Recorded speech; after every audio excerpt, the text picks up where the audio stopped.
Good afternoon. Welcome to all of those in person and those on Zoom. Welcome to the 27th Annual Luzbetak Lecture. I am Roger Schrader, SVD. I'm the holder of the Louis J. Luzbetak SVD Chair of Mission and Culture here at CTU. Let us begin by acknowledging the land upon which Chicago sits. We acknowledge this land, which was once occupied and revered by the Council of the Three Fires, comprised of the Ojibwa, Odawa, and Potawatomi nations. We thank those early inhabitants of Chicago for the way they revered this generous land. Let us remember all indigenous peoples of the Americas. In particular, let us also remember our Lakota friends in South Dakota, with whom we at CTU have been in a relationship for over 40 years. And some of us will be going to visit them this Thursday, driving 900 miles to go see our Lakota friends in South Dakota. I now would like to invite our VP and Academic Dean, Fernanda Curry, to offer our CTU welcome.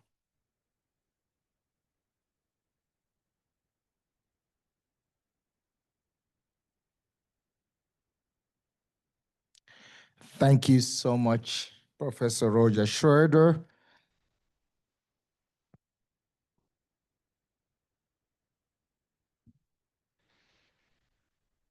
Good afternoon, everyone, those joining us online and those of you here in the room for this annual Luzbetak lecture.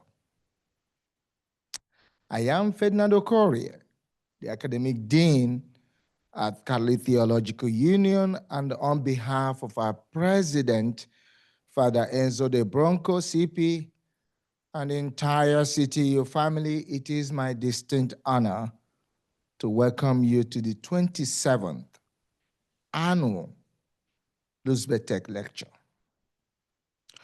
To those of you here present and to those joining us online, a warm welcome to CTU. CTU was founded to participate in the mission of God in the world by preparing men and women for ministry in the church and in the world. This is integral to CTU's core mission and identity.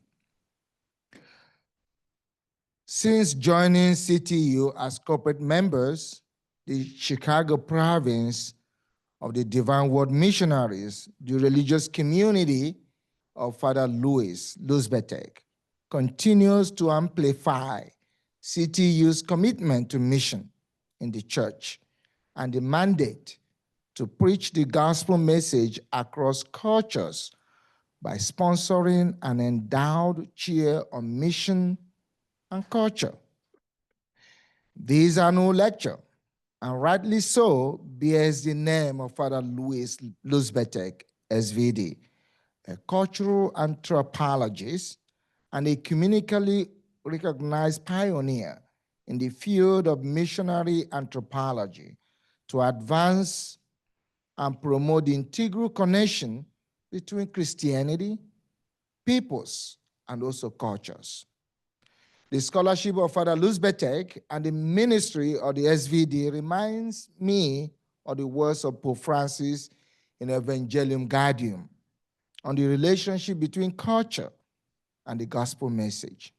Pope Francis strongly teaches, which undergirds Father Luzbetak's scholarship, that the history and the role of the church in the plan of God for the salvation of the world does not have one cultural expression, but rather remaining completely true to itself with unwavering fidelity to the proclamation of the gospel and the tradition of the church.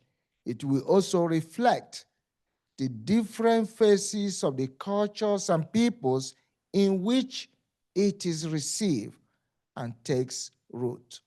End of quote. Now, as we gather to honor Father Luzbetak with an academic presentation close to his heart and scholarship, It is my honor to welcome back to the podium Professor Roger Schroeder, the Louis J. Luzbetak Professor of Mission and Culture, to introduce our speaker.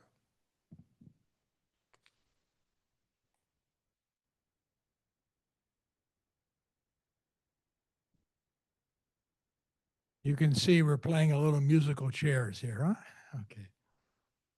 I want to say a little bit more about the lecture today. So it's named after Louis J. Luzbetak. This is his portrait here. As Vernon was saying, he's a missionary anthropologist. He pointed to the important dynamic between mission and culture. He did this with the publication of his first book, Church and Cultures, in 1963. So this is at the beginning of the Second Vatican Council. He was anticipating already what was going to happen in the Second Vatican Council with acknowledging the importance of culture in that way, pointing to the seeds of God's word in every culture.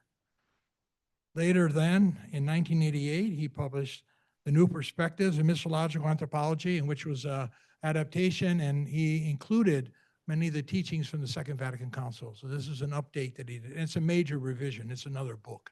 It's not just changing a few words. I was in Rome at the time he was working on that, so I got a chance to help him a little bit with tracking down some resources and that, yeah. So his work is appreciated and valued by conciliar Protestants, evangelicals, and of course by Catholics.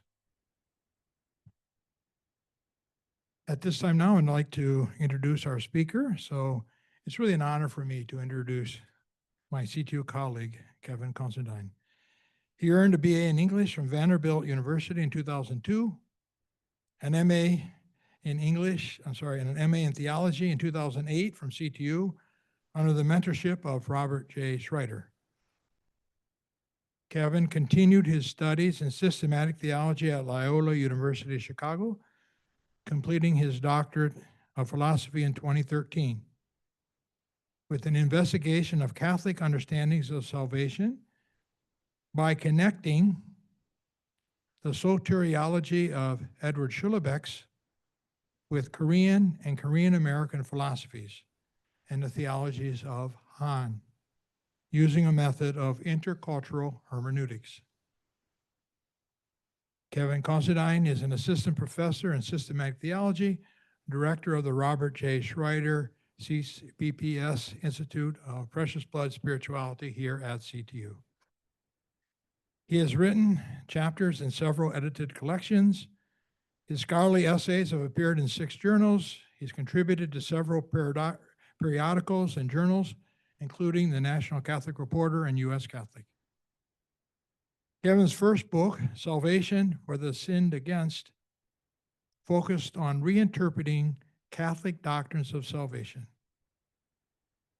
His most recent book is Analogy of the Wound, a local theology of communication for healing and social transformation, published this year in 2025. And he's going to be drawing from this book in his lecture for today. He also is going to later have a book launch later this month, which we'll talk about later. So we get a little taste, an early taste of it, huh? Okay. So let me ask you to help me in welcoming Kevin to the stage.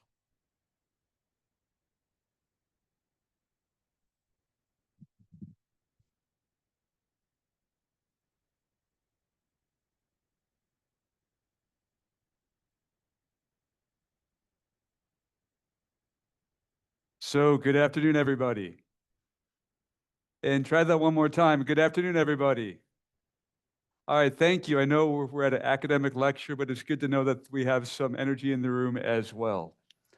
So it is my honor and my privilege to offer this lecture. This is the 27th annual Luzbetak lecture. So 26 men and women have stood here before me. And Roger was kind enough to ask me to offer some thoughts this year. So I just want to first say that I'm overwhelmed with gratitude and joy, both to Roger, CTU, the SVD communities, and more than a little anxiety as I begin. But we'll get there. And before I begin my presentation, it's important to point out just a few things about me and my work that might be helpful for putting this all in context. First, I'm not a missiologist. I had the privilege of taking classes with Roger, with Steve Bevins, the late Robert J. Schreider, former Luzbetak lecturer Antonio Cison, and many, many other names that I'm very grateful for. Having said that, I'm a systematic theologian who engages deeply with context, culture, and God's offer of salvation for the sinned against, as well as sinners. All that is to say this: don't hold any of my mistakes against my teachers. They taught me very, very well. They guided me well. I'm now trying to find my own voice in this landscape, so don't hold any of my mistakes against them. So second, the theological foundations, like Roger said, are in my second book, Analogy of the Wound. If I didn't hold this up, my publisher would kick me, so I'd hold this thing up. It's nice and pretty looking. And I say that for another reason also, is that my remarks for the next about 35 minutes may not go as deep in some places as folks would like. Just so you know that we can talk about it in the Q&A, we can talk about it here, but I've explored a lot of these areas elsewhere. Okay, so now that I had that out of the way with, I can begin. So Pope Francis invoked the image of the church as a field hospital in a world that is facing ever-expanding threats to human dignity and the common good.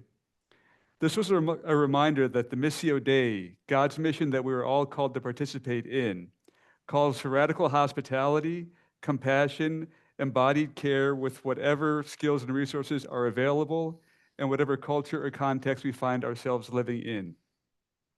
Consequently, the vision of mission as a ministry of reconciliation, I'm going to suggest, needs to continue to grow from being rooted in orthopraxis to orthopathema. And if you look if you're on Zoom, you can already see this. If you're in person, you look at this word here. It's a strange word. You may not have ever seen that before. That's fine. We'll get into that. But what I'm going to suggest is that our kind of like root and our focus should be more on how it is we create spaces for right suffering. Again, another strange word I'll get to, but as opposed to simply just right practice of ministry. Because I'm convinced that in the decade to come, this understanding of mission through the lens of orthopathema will be very important and almost essential in many cultures and contexts, locally and globally. For it is nothing less than a retrieval of the healing way of Jesus, who practiced God's presence with all whom he encountered. And so I'm going to try to offer this to you in three movements. First, I'm going to take us all into Mark's gospel and into his very specific story to help us to remember the healing ministry of Jesus. For the healing ministry of Jesus is going to be our constant reference point for all else that follows. Second, I'm going to offer a basic understanding of this very strange word, orthopathema, through bringing it into relationship with the more familiar terms orthodoxy and orthopraxis, and also showing how it comes out of Robert Schreider's work on a theology of reconciliation. Third, I'll conclude with a few examples of how this term, orthopathema, already has taken flesh in the history of Christianity as well as in contemporary Christian practice as well. In other words, it's nothing completely new. It's always been there. It's kind of like that ressourcement move, right? Where you go into the tradition, you find something that's always been there, you kind of dust it off and find a new language that can help us better understand it within a specific culture and context. Now, all this is meant to help clarify one essential aspect of the Missio Dei, meaning God's call for all of us to be mission, right? To which all of us are called through our baptism. Continuing Jesus' ministry of healing in diverse cultures and contexts in ways that are appropriate to the tradition, intelligible to the context, and most importantly, life-giving to those who the great theologian Howard Thurman pointed out are forced to live with their backs against the wall every day, all day. So having said that, I want to move us into Mark chapter 5. And so for folks on Zoom and in person, what you see here is an old NAB translation. The one I'll be reading is the NIV translation, just because it's easier for me to vocalize, but the story hopefully is familiar. So Mark's gospel tells a story about a man whose fate is worse than death, and this is in all the synoptics. And the author of Mark says this: Jesus and the disciples went to the region of the Gerasenes, or the Gerasenes. When Jesus got out of the boat, a man with an impure spirit came from the tombs to meet him. Now the man lived in the tombs, and no one could bind him anymore, not even with a chain. For he had been chained hand and foot, but he tore the chains apart, and he broke the irons on his feet.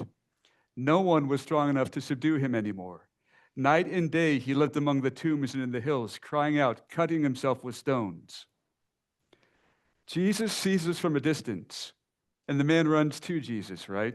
Falls on his knees and screams at the top of his lungs, "What do you want to do with me, Jesus, Son of the Most High God? In God's name, please do not torture me." For Jesus had been saying to the man, "Come out of this man, you impure spirit." Now I'm going to hit the pause button right there for a moment, because I want us to kind of reflect on the context of what's going on here. If we understand the context better, this will set the stage for us understanding this word orthopathema a little better in about 15 minutes or so. So to best understand what is going on here, we have to understand that, again, this unnamed man's case is hopeless. Something has happened to him, something horrifying, and his mind, body, and spirit have been overthrown. He has little, if any, control over himself. He is constantly being pushed, pulled, reacting to forces outside of his own control. This man, made in God's own image, can no longer see that image in himself or in anything else. All he sees is darkness and nothingness. All he hears are lies and hostile voices. All he feels is rage, pain, and humiliation.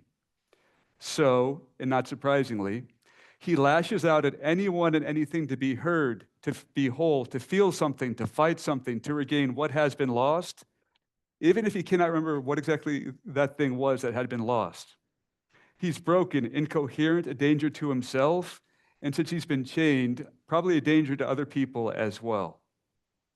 He lives naked in the graveyard on the outskirts of town. He yells, he self-injures, he wants freedom, but is literally incapable of freeing himself from whatever is holding him bound. We do not know what he eats or if he eats. All we know that the man has been afflicted by something or someone and now is incapacitated from being fully human as God had intended. So Jesus enters into the situation of hopelessness. He, a Jewish prophet, enters Gentile territory with compassionate power. He doesn't run away, does not assault, torment, or ignore the man. He doesn't use force to compel the man to accept God's kingdom that Jesus is preaching every day, all the time, right? No, instead, Jesus creates this encounter with the man and seeks to bring him back to life. Jesus helps the man recognize himself, to know his own history and family, and to remember that he too is a child of God. Jesus reaches across a boundary of prejudice and distrust, because again, we are in Gentile territory, he is a Jewish prophet. He cleanses the man of this affliction and returns him to his senses. The parasitic smog is expelled, and the man sent into the herd of pigs who carried over a cliff. Okay, now coming back to the text of the gospel. When the townspeople came to Jesus, they saw the man who had been possessed by the legion of demons sitting there, dressed and in his right mind, and they were afraid. Those who had seen it told the people what had happened to the man. Then they began to plead with Jesus to leave their region. As Jesus was getting into the boat, the man who had been formerly demon-possessed begged to go with him. Jesus says no. One of the few times in the gospel we see him saying no implicitly or explicitly to someone asking this. But says, "Go home to your own people and tell them how much the Lord has done for you and how he has had mercy upon you." So the man went away and began to tell in the Decapolis how much Jesus had done for him, and all of the people were amazed. So what we see here is a liberating encounter of mutuality, and the mode of encounter is important. Because if we were to have a before and after picture, we kind of have our before picture here on Zoom. You can see this, in the room you can see this sketch, right? And then if we can look, we kind of have this after picture as well. And I put this picture up there because one, of the contrast, and two is because if we're trying to understand how it is that the image of God lives within each of us, how God sees us, and how it is that we can recapture that, this is kind of what it is that Jesus is able to return to the man, right? This like deep image of God where God is gazing upon him with goodness, beauty, truth, and like we see here with this is when my son was a toddler, is kind of like looking back with joy, with growth, and with all these other things, which looks at, if we get into St. Irenaeus' great dictum, God's glory is the human person fully alive. Again, we see that here in this specific story within Mark's gospel. Because the possessed man had his communication abilities distorted and almost incapacitated. Jesus encounters him, is somehow able to hear and interpret the language of pain the man speaks. He hears him, responds with disciplined love, and restores the man to life, self, and the possibility of community. The man recognizes the divine in Jesus, and maybe for the first time in ages, the Imago Dei in himself, like you see here in the picture of the toddler at the bookcase.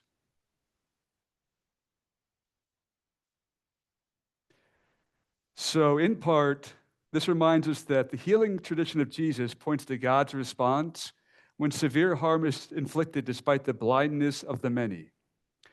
It is the reality that harm indeed occurs, evil is served, and destruction happens, sometimes because of human finitude in the face of evil and suffering.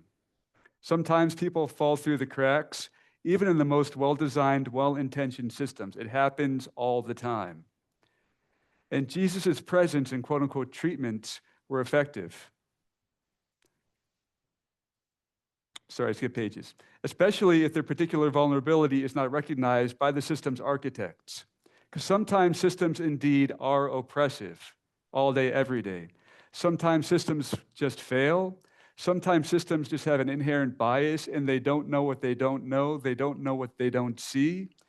And so individuals and groups fall through the cracks of these systems, and well-intentioned people will not even be able to see that the suffering and the affliction is happening because they're just not able to yet.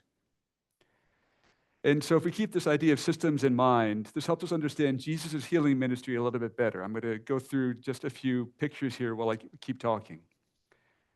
Because if we think about it as far as why is it that Jesus becomes what I call like small town famous, right? Not kind of famous in the sense of like an Aristotle or something like that. But people follow him. People look for him. The crowds are trying to find him, right? And that is no coincidence because because of his bona fides as a healer in a context that is rife with suffering and affliction. So in first century Roman-occupied Jewish Palestine, skilled medical care is not available to the majority who are poor. Skilled medical professionals cost money, took time to travel, may or may not accurately diagnose and treat the ailment. Now, there are lots of traveling healers at the time, Jewish and otherwise. Some were legit, some were tricksters, but we know that somehow Jesus was different. He was not a trained doctor, but more like a traditional healer. As John Myers says, he was a marginal Jew of dubious lineage who as an adult was an itinerant prophet with no home. But word got around that this strange, wandering prophet was different. Because one, he didn't charge money for his time and for his encounter. Again, mind blown. He always showed up, even if sometimes belatedly. Think of the story of Lazarus, right? Or if we keep going in Mark's gospel, the story of Jairus' daughter who dies way too young. And his presence in the encounter were effective in some way, shape, or form, where people's lives indeed were changed. And so in a context where life expectancy is short, where trauma, sickness, moral injury are more common than not, and where so many people simply want their loved ones to have a chance, only a chance at being able to live a decent life. This encounter with Jesus is what Schillebeeckx calls moment of fragmentary salvation, that they're experiencing salvation, something that would otherwise be almost impossible, that they attribute coming from God through this prophet, Jesus of Nazareth. And if we had more time to go into the gospel narratives, we'd see that this is particularly important to the synoptic authors. We have healing after healing after healing after healing, right? And especially the healing of demoniacs, the healing of lepers, the healing of the lame, the healing of people who've been cast out, brought back into community, right? And all this was experienced by flesh and blood human persons who testified to how God met them through this prophet and how this prophet somehow belonged fully to God and them as well. And these testimonies and memories are preserved in the gospel narratives. And as I get ready to move on to my second part and leave both the story of the Gerasene demoniac behind for a moment, what I also want to offer here is at this bottom of this slide, is that in his healing ministry, we see Jesus offering liberation, freedom from something, right? In Mark 5, whether it's the Gerasene demoniac, the woman bleeding for 12 years, Jairus' daughter who has died an untimely death way too young. There's something that the individuals have been searching for freedom from with all their body, mind, and spirit. They're suffering through affliction, and Jesus, through this encounter, offers them freedom. But at the same time, it's also an empowerment, a freedom too. So we see, again, the Gerasene demoniac is empowered to go tell his story, to be an unofficial apostle of Christ. Again, a messenger of the good news, right? And we also see this Jesus offering what we can call salvation from the lie of God-forsakenness, the lie that someone's cause is beyond hope, the lie that what someone is experiencing as an individual or a group is both either sanctioned by God or God doesn't give a damn about it, or they're just cast off in isolation. So we see in all these healing encounters freedom from, freedom to, and kind of a rehabilitation of the Imago Dei away from God-forsakenness.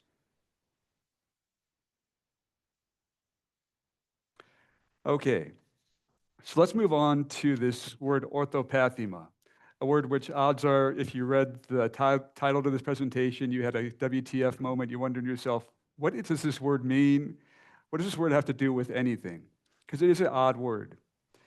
And if you do a Google search, you can on your phones right now if you wish, Google AI is going to lie to you. It's going to say that I invented it. I did not. So the word comes from Robert Schreider's first book on reconciliation, and from what I understand, the word came to him from some of his confreres in Chile. But if we want to understand orthopathema, we need to put it into dialogue with a couple other words. Let me start with this quote from Schreider. We overcome violence by working our way through it. We need then to find an orthopathema, a right way to suffer when our orthodoxies, our right beliefs, have been shattered and our orthopraxies, or right practices, have come to naught. Then he continues, a right way of suffering then involves regaining our humanity. As my opening dive into Mark chapter 5 suggests, this regaining of our humanity in the aftermath of violence is of the utmost importance. Again, the unnamed man was imprisoned by a radical violation of mind, body, and spirit, had been trying to communicate in vain what had happened to him. And through this encounter, this amazing encounter with this prophet Jesus, he's empowered to find a way out and given a commission to fulfill as well. Now, we have to realize that the afflicted man has no issue with orthodoxy or orthopraxis, because simply in his context, those questions don't matter. I'll say that again. So if we look at the Gerasene demoniac, similar with the bleeding woman and Jairus' wife and daughter, right? In these situations, the question is not one of orthodoxy, right? Belief does not matter in that moment at that time. Might matter later, not right then. It's not a question of orthopraxis. Are they living out their faith, in the right way? Again, might be important later. At that moment, at that time, the affliction is so severe, it is not relevant, does not matter. Jesus doesn't even broach those sorts of questions. But only after being freed from imprisonment of the effects of violence and slowly beginning to tell his story to his people and thereby reclaim his humanity, do those other questions begin to become important once again. And this points to a question, again, raised by Howard Thurman more than 100 years ago. What does the religion of Jesus have to offer those whose backs are against the wall every day, all day? And so, in brief, an orthopathema can be understood as a quote unquote right way to undergo suffering, so that one neither is annihilated by the violence caused by sin and evil, nor is one reduced to a mere victim survivor who absorbs, is negatively transformed by, and then transmits the violence to others. And this is how it is a way of salvation for the sinned against, who cannot yet recognize any hope for healing because the salvific messages, the support systems have been cut off and distorted, right? They're usually communicated through family, community, culture, religion, a people. You have a support network, and all these, when we run into folks afflicted in the Gospels, all these support systems have either fallen apart, have been distorted, or have been turned against them in some way, shape, or form. So to again invoke the unnamed man from Mark 5, what salvation looks like for him is liberation from imprisonment to the effects of woundedness, and liberation to empowerment to live into God's promise of, again, St. Irenaeus is saying, God's glory is the human person fully alive.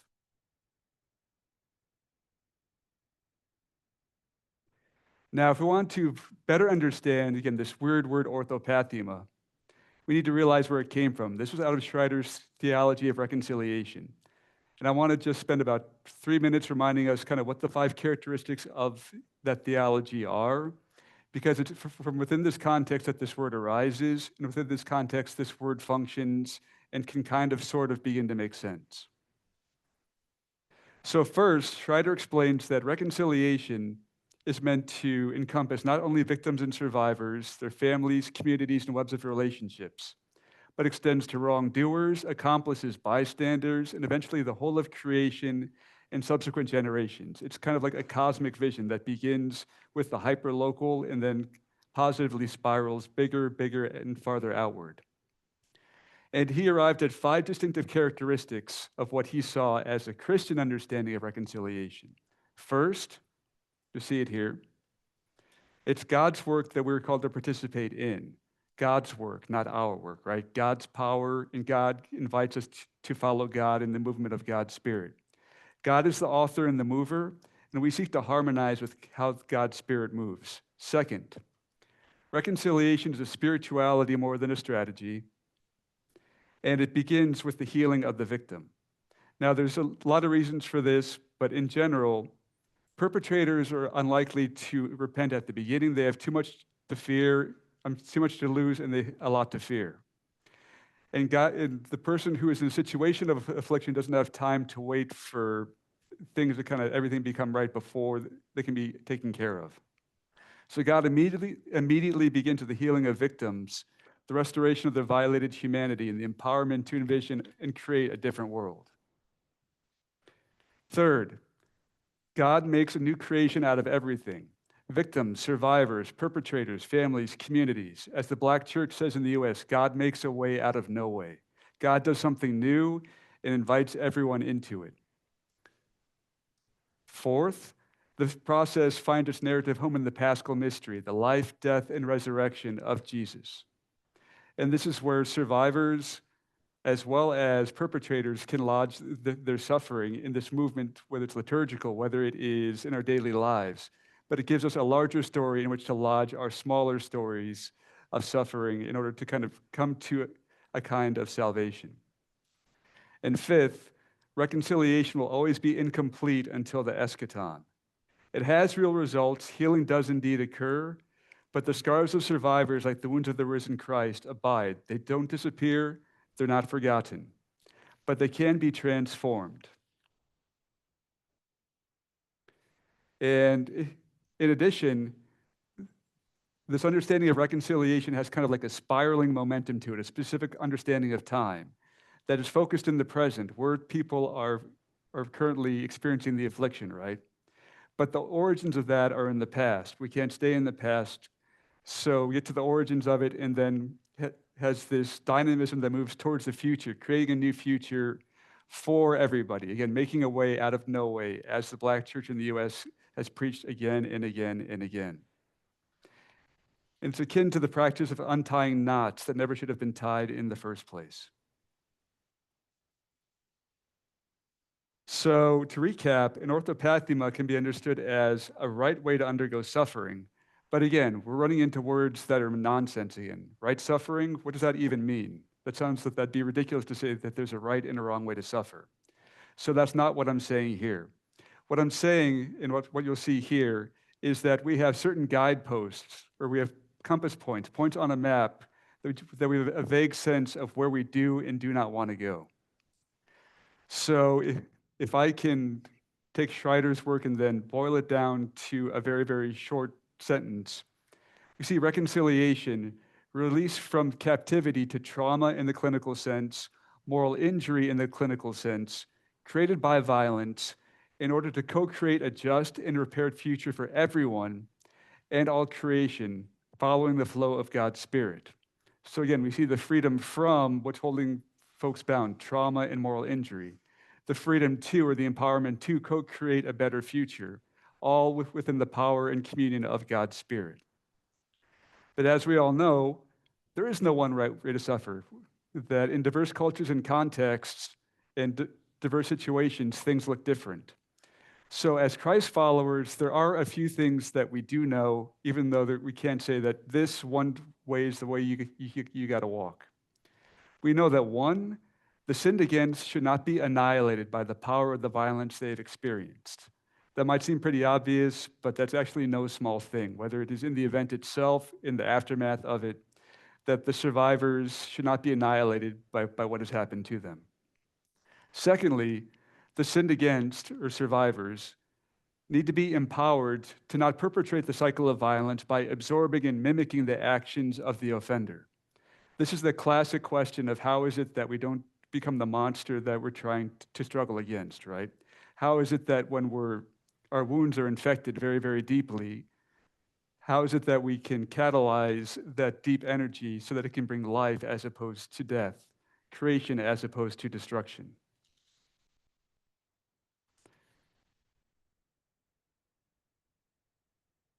So it means that we find a way to endure, resist, and survive.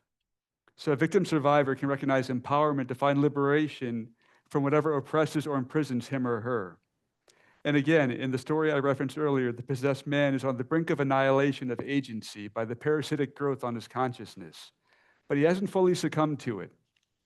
And Jesus identifies the goodness of humanity remaining there, hears him, speaks to him, and offers an encounter and a way forward, right?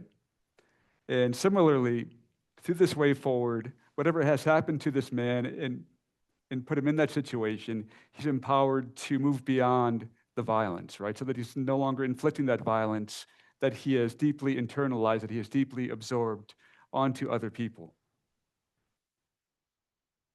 And then the third thing you'll see here, which I don't have time to talk about as much here, but it's important just to mention, is when we talk about sinners, perpetrators, offenders, right? Can be released from the moral injury self-inflicted by the violence they've perpetrated to atone for and to repair harm. So in other words, what moral injury refers to is that, well, like when I harm somebody else, right? That person I'm inflicting a wound upon them. And then subsequently, and oftentimes this is the harder one to get to, I'm inflicting a wound on myself in addition to the wound I've already inflicted on that other person. That wound is to my own imago Dei, to my own sense of being made in God's own image and likeness. And coming up once again to Reverend Howard Thurman, as he points out, the awareness of being a child of God tends to stabilize the ego and results in a new courage, fearlessness, and power. Now, Reverend Thurman is writing out of a very different context. His grandmother was enslaved. He's writing out of a situation of deep and dire oppression.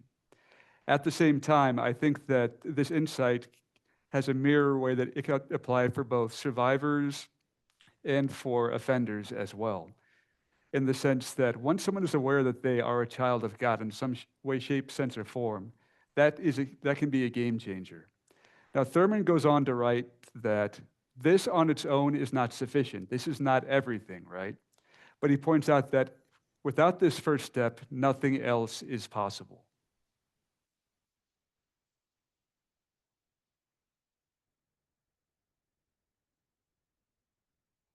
So moving on to the third part of my presentation. So we started off with a deep dive into Mark chapter 5 and into the world of Jesus' healing ministry, which is our constant reference point. Then I tried to explain what this word orthopathema refers to. And now I'm going to try to put a little bit of flesh on the bones with a few examples of how this already has played out in Christian history and how it continues to play out in Christian history.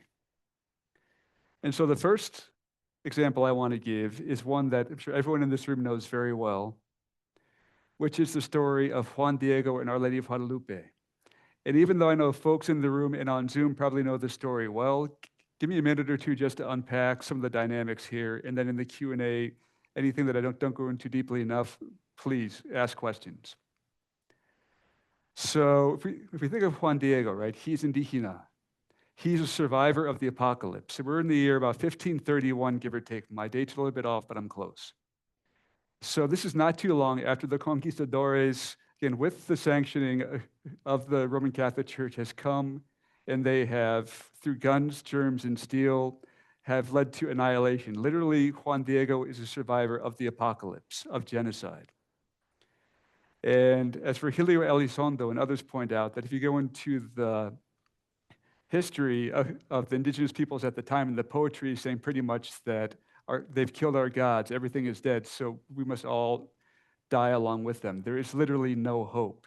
It's a situation of forced God-forsakenness, right? And so into this situation, again, something new and unexpected happens when Juan Diego encounters the Heavenly Lady on Tepeyac, who sometimes, depending on the story and the translation, sometimes he calls Tonantzin, who is the goddess who is known to be, that's her hill. Sometimes she's called the Heavenly Lady. But regardless of how it is that he names her, she offers a way forward. She offers an orthopathema. She offers a way out of no way. And this way is one of dignity, a way of, so that the indigenous peoples may have a future, despite all this horror that has just happened. And then simultaneously, as kind of all of us know the story, in the symbol of Our Lady of Guadalupe, we see kind of like the fusion of two cultures, a preferential option for the sinned against, for the oppressed, for the survivors, or at the same time, also a chance for the oppressors, the perpetrators, the wrongdoers, to be called to repentance, repair, and atonement, and to walk into a new way of living. And I think this is so important that when I teach Our Lady of Guadalupe in my classes, I call it, there's this phrase, a socio-cultural ecclesial form. Now that's a thick phrase, but what that refers to, usually from Europe and the Reformation, we call them Christian denominations, right? We have Catholics, we have Orthodox, we have Lutherans, we have 10,000 other brothers and sisters, in Christ. But I think sometimes we forget that we have, in the Western Hemisphere, God initiating new things through Our Lady of Guadalupe, where a new form of Christianity emerges that for Virgilio Elizondo, Jeanette Rodriguez, other folks, it's variously named, but kind of one name that gets more or less settled upon is mestizo Christianity, a completely new form that had never existed before. And another example would be the origins of the Black church in the US, what's called New World Afro-Christianity, where God moves in a situation of hopelessness and creates a way out of no way.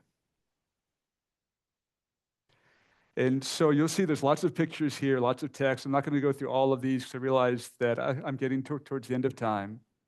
But there's two more quick examples that I want to give.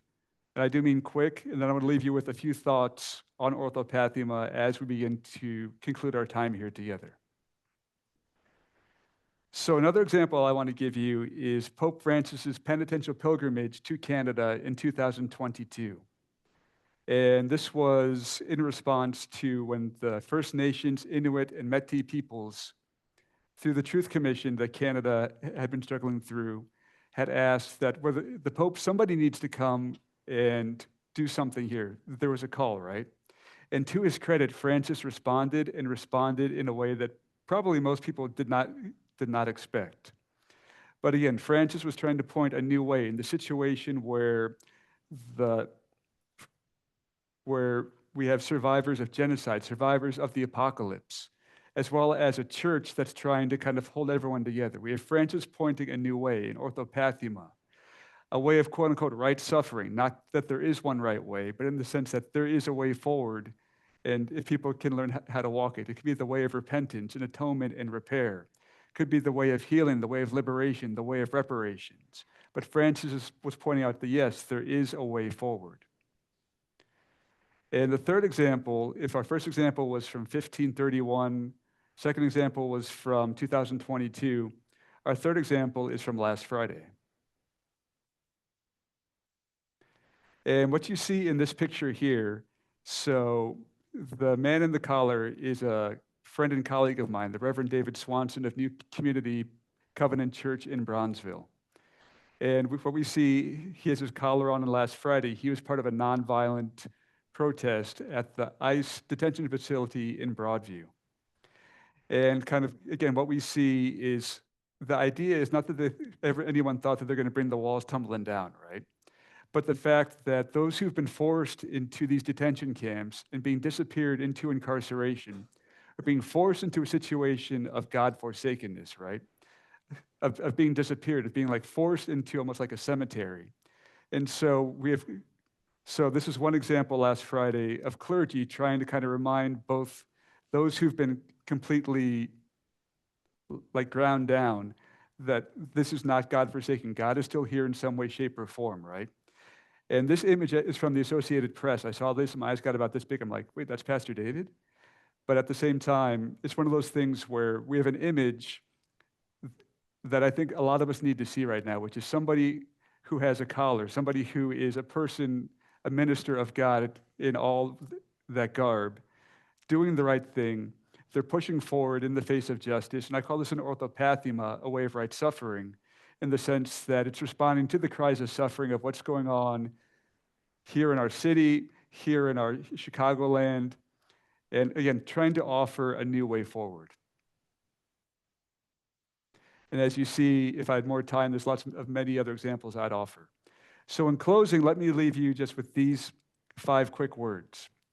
Because if this word orthopathema comes up and Google AI says I invented it, 1, it's lying and you got to fix that algorithm. And 2, it's helpful to know what it is I'm actually talking about here. So again, the foundation for this is simply in Jesus' healing ministry, particularly for those who've been deemed to be God-forsaken in any given culture and context.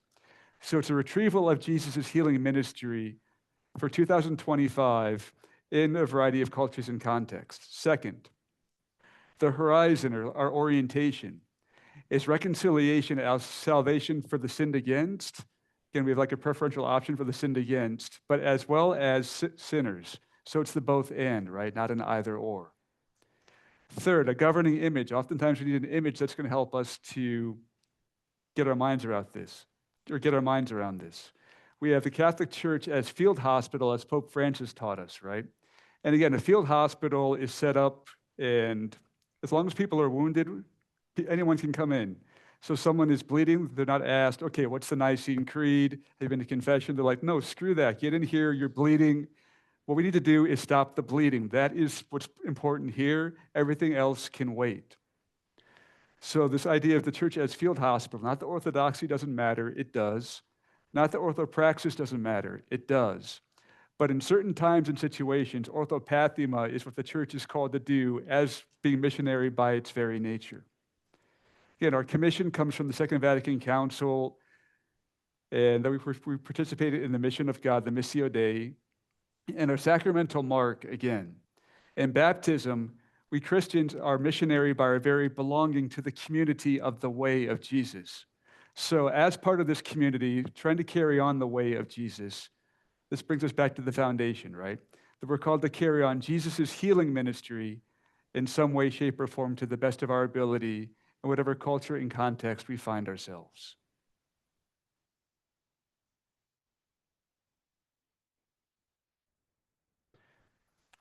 Okay, so the last thing I just want to simply say is this. So thank you for being here. Thank you for listening to me. Thank you to folks on Zoom. I'm looking in the wrong direction. I can't see you. But thank you to Roger for the invitation. Thank you to the SVDs. Again, thank you. My heart is bursting with gratitude. And I look forward to our discussion. Thank you very much. Yeah. We're going to step to the side. Oh, yeah. Right there. So that way Okay. they can see both of us. at the Gotcha. same time. Thank you very much, Kevin. That was very, very stimulating. And of course, the theme of reconciliation is such and that touches us very deeply. Huh? So now we have time for our Q&A. And for those of you that like to raise a question or make a comment, we have a microphone in the back. If somebody's sitting near the front, I can bring a microphone. But again, feel free to offer any particular questions that you may have or comments. Just raise your hand.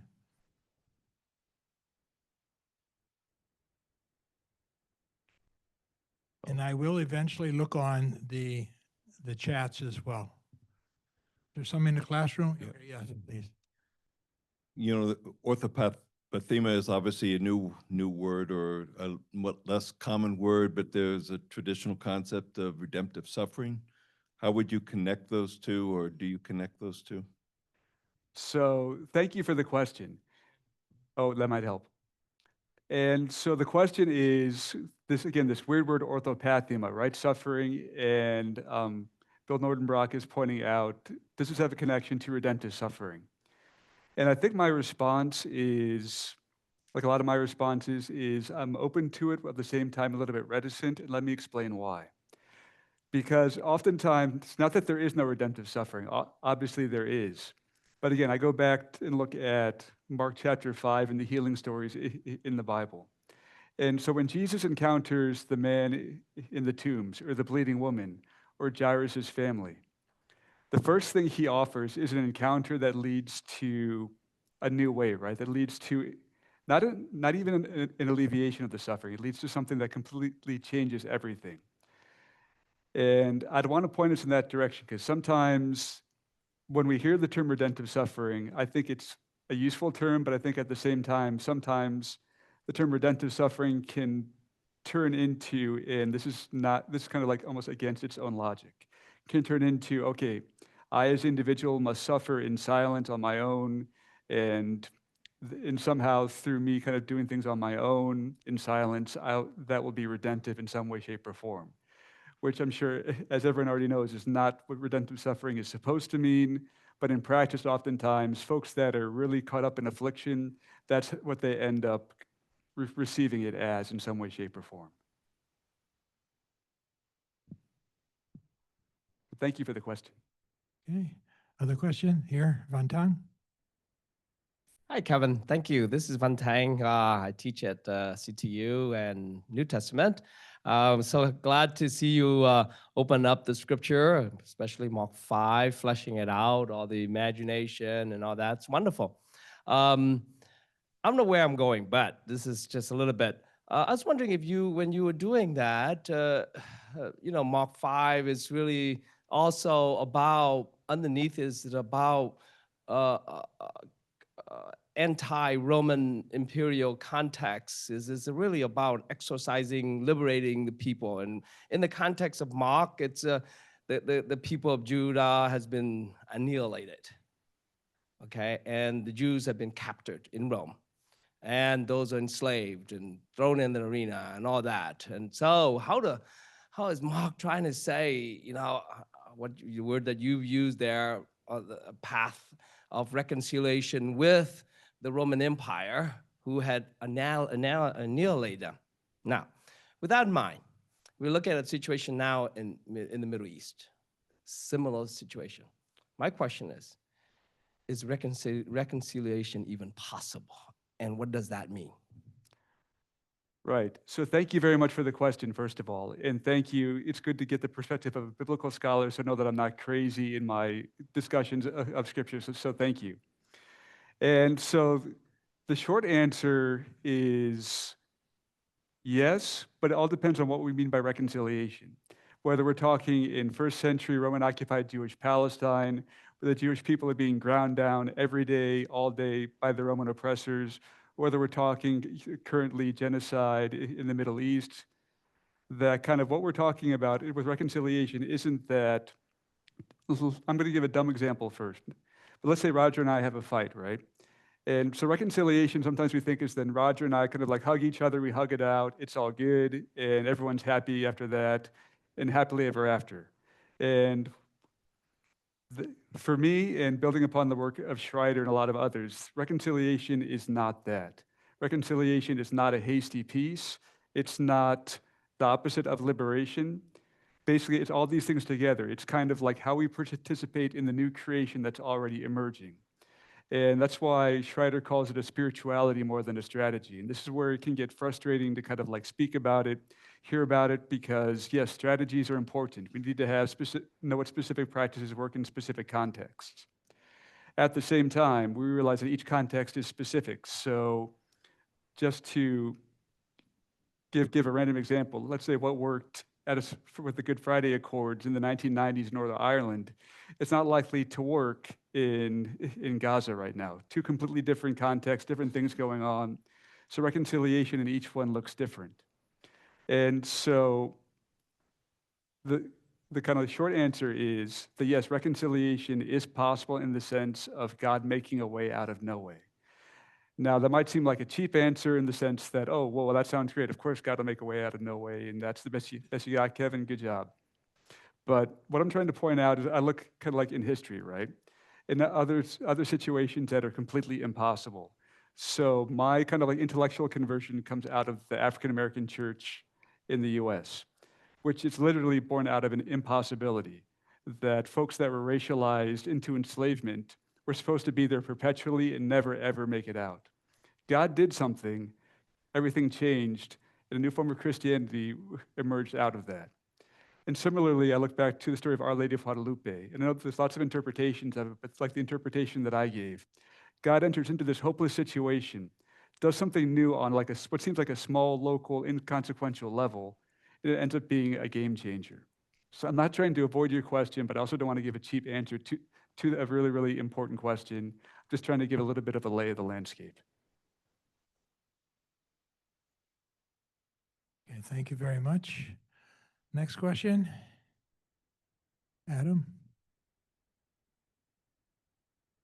Thank you very much for your presentation. I'm Adam McDonald with the Divine Word Missionaries.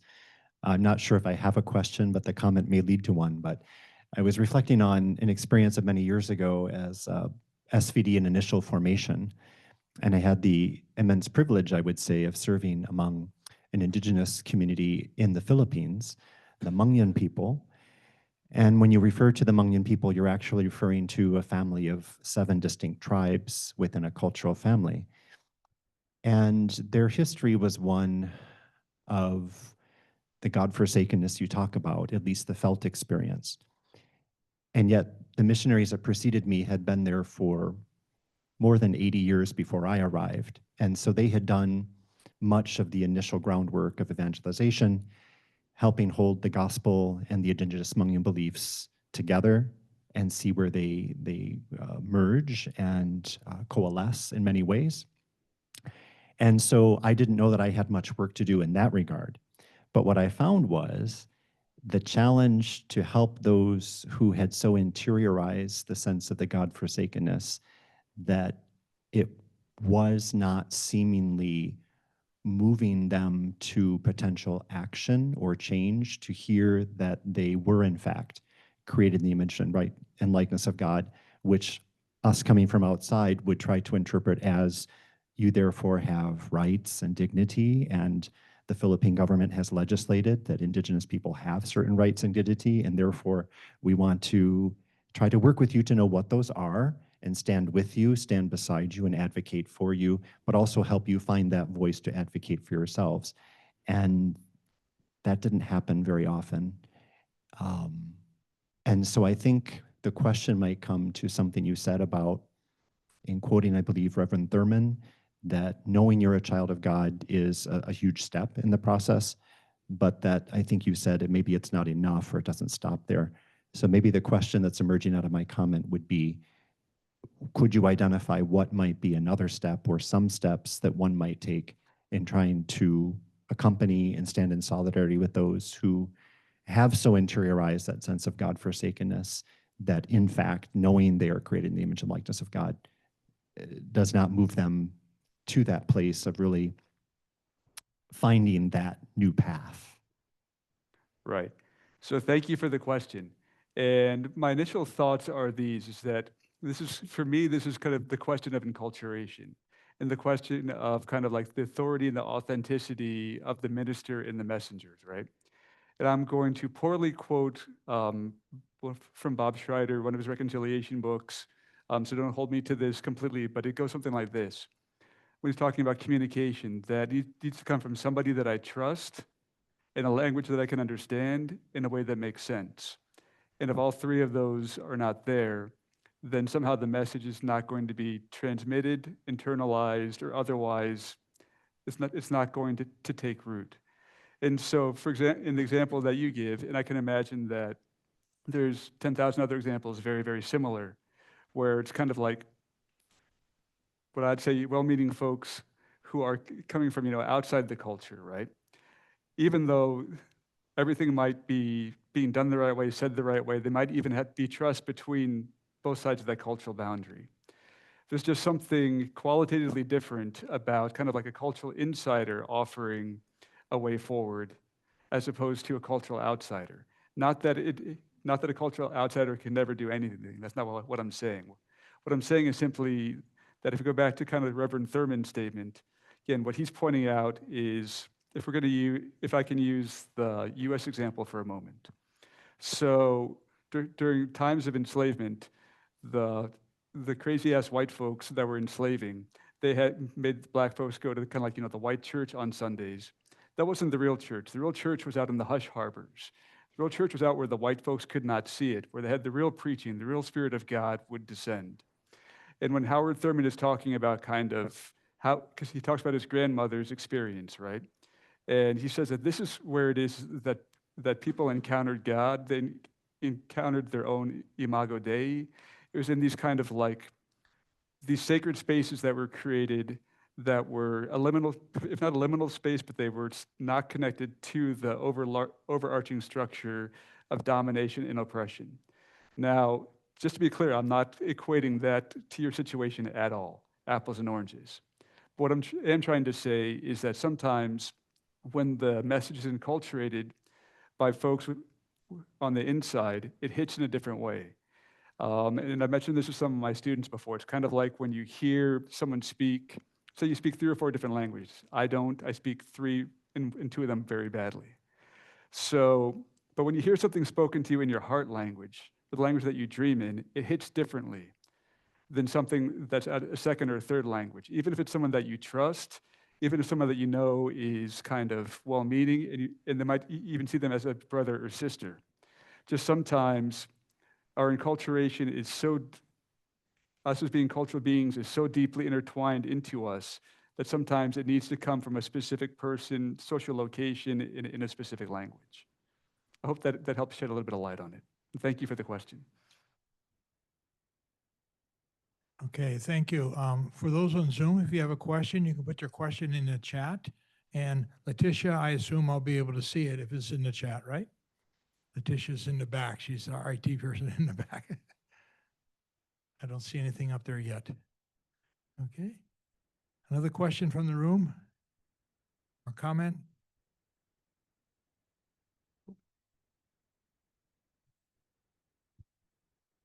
Yes, Visno. Thank you for your presentation. So you were talking about Pope Francis coming to America to offer an apology for the indigenous people, both in South and North America, especially in Canada. But I think slavery for Black people came through Bartholomew de las Casas. But Pope Francis offered apology only for Native American. But I think people who are still suffering the aftermath of slavery until today expected apology also from Pope Francis, but unfortunately, he died without doing it. So don't you think it makes things more complicated? So the short answer is yes, it makes it even more ridiculously complicated. And because as you pointed out, it's kind of like when we're in a world that is so interconnected and globalized. And not that everyone can do everything all at once, right? But folks see that, okay, in this one specific context, the Pope himself didn't just make an apology, but went on an entire penitential pilgrimage, listening, and constantly, it was like this larger ritual that he was engaged in, right? And when you kind of like hear the voices and read how it is that both First Nations, Inuit, and Métis people felt about it, not surprisingly, people had 10,000 different ways that they felt about it because people are diverse, right? But like you're pointing out, still it happened, and that's not nothing.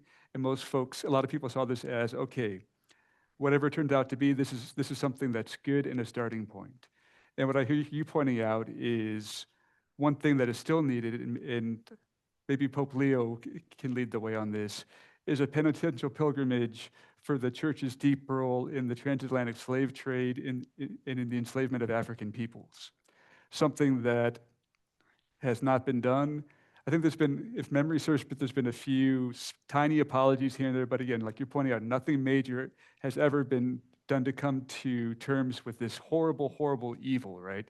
That had this entire doctrine behind it, had an entire church apparatus behind it. So I think what you're pointing to is kind of like the work that still needs to be done. And from not just on the local levels, but like on the levels of like the highest folks in the Catholic Church. So let's keep our fingers crossed. If Pope Leo is listening, being an alum, maybe he can, if he would initiate something like that, that would be absolutely amazing. Okay, is any other questions here in the room? I don't see anything on chat. Anything here? Okay. Okay, Joseph? Yeah, thank you for your presentation on orthopathema, a new way forward.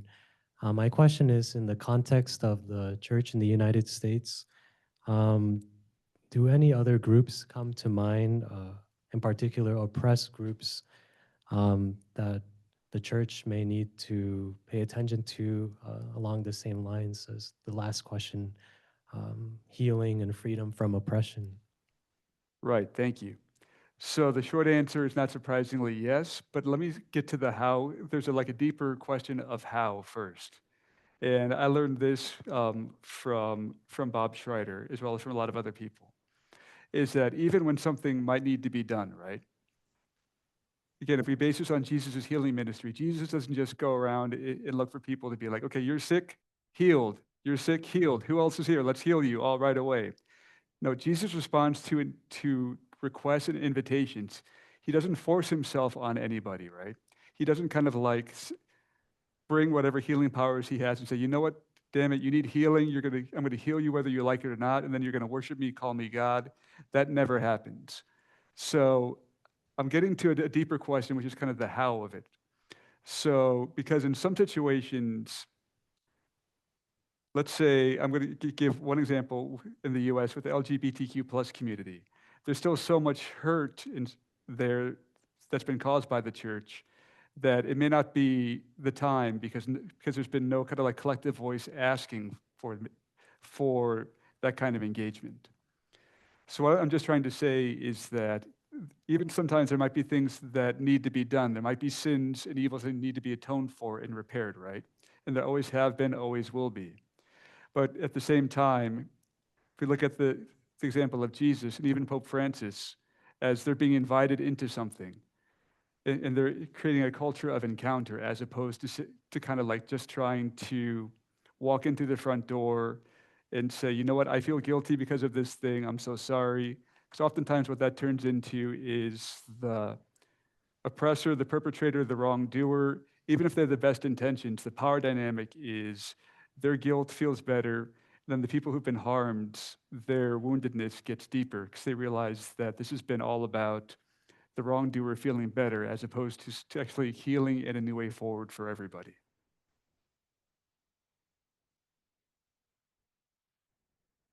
Hi, I'm Brian Flanagan from Loyola, Chicago, and thank you for a really stimulating presentation. I'm really struck by the power of this idea of orthopathema.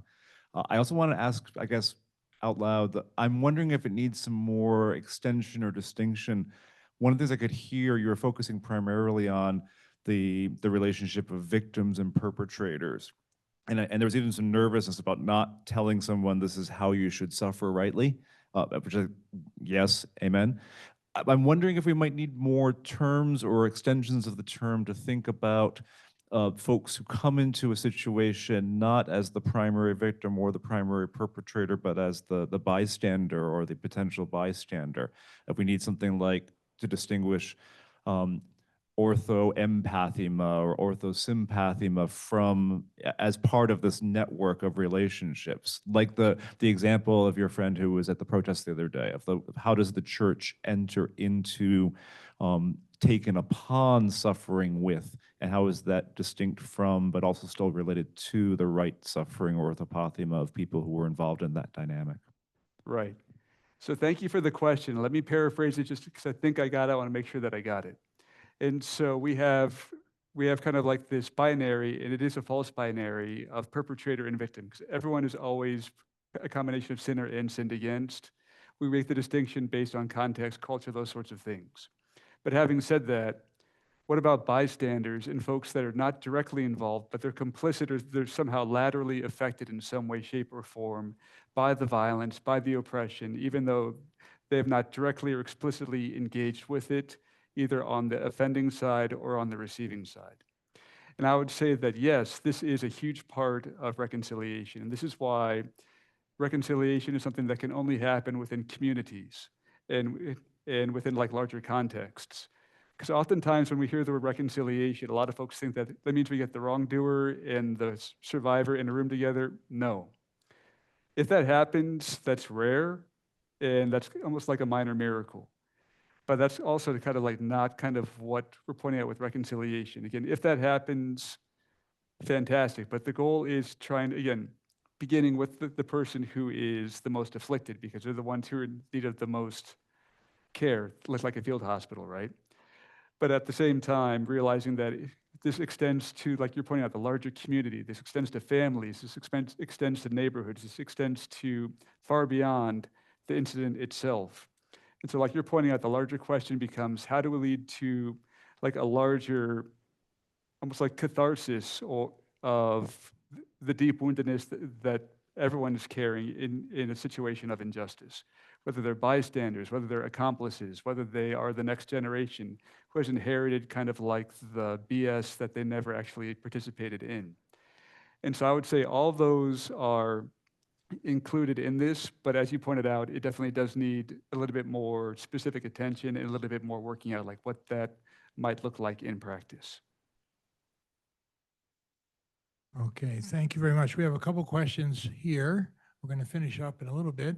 First question is, many African Americans say that there cannot be reconciliation between white folks and black folks until there are reparations. How do reparations fit into orthopathema? Excellent question, and thank you for that question.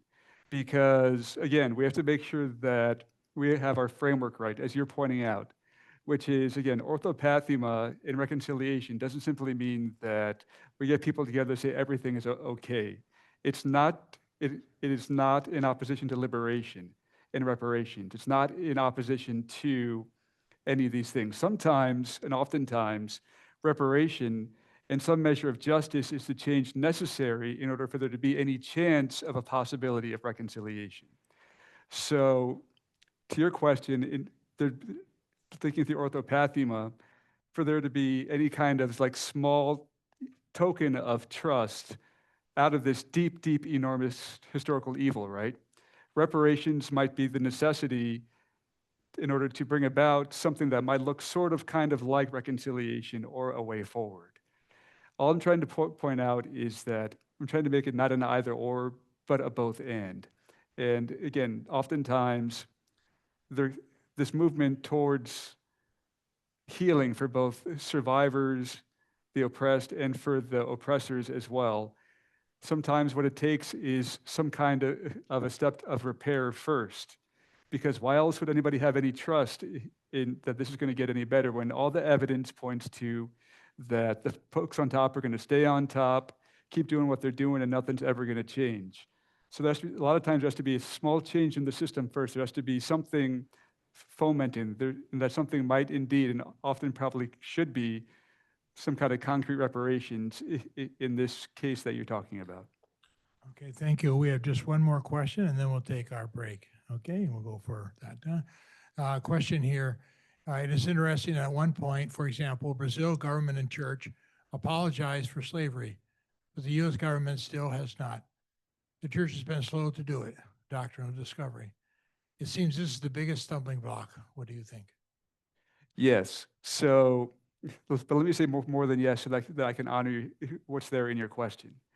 Is if we look at kind of like the history of the U.S. and we look at kind of at the core of reconciliation in orthopathema is truth-telling, agreeing upon, what happened. Like the entire community, the entire nation says, yes, these are the facts of what happened. Because unless we have a community, a nation state that can agree on, yes, this is specifically what happened, it's almost impossible to move beyond that. And quite honestly, in the time we're living in now, but going back through a good chunk of US history, truth-telling around enslavement, genocide, and the other, what Jim Wallace calls the original sins of the US, has not been something that the US has been good at in any way, shape, or form. And oftentimes neither have our churches, especially at least like the mainstream churches and the churches that align themselves for better and for worse, like with the power structure, right? So yeah, the answer is simply, it's a huge stumbling block and one that, God willing, that folks in this room and in the days, weeks, months, and years ahead, that we can start moving on in a positive direction so that there can be some semblance of progress, some semblance of healing, some semblance of what needs to be done. Okay, thank you very much, Kevin. Can we give him a round of appreciation here? Thank you. I don't know if you're out of breath yet, huh? Not yet. Not yet. Okay. You still got a little more. Yeah. So thanks very much. Really engaging. And we can see that this is not just in his head, but it's his heart, huh? A lot of passion that he has in terms of what you're doing here, Kevin. So appreciate it. Just a little announcement. So the book from which he drew the talk today, there's going to be a book launch sponsored by the Burning Center on October 20th. So 2 weeks from yesterday on the book, The Analogy of the Wound. So in case you want to hear more, there's posters around in that too. So that's on October 20th. And now we have a reception outside in the pre-function room over here. So you're please invited to go there and enjoy something that you can find in that way. And again, let's thank Kevin for his work here. Thank you very much. Okay. Welcome to the reception.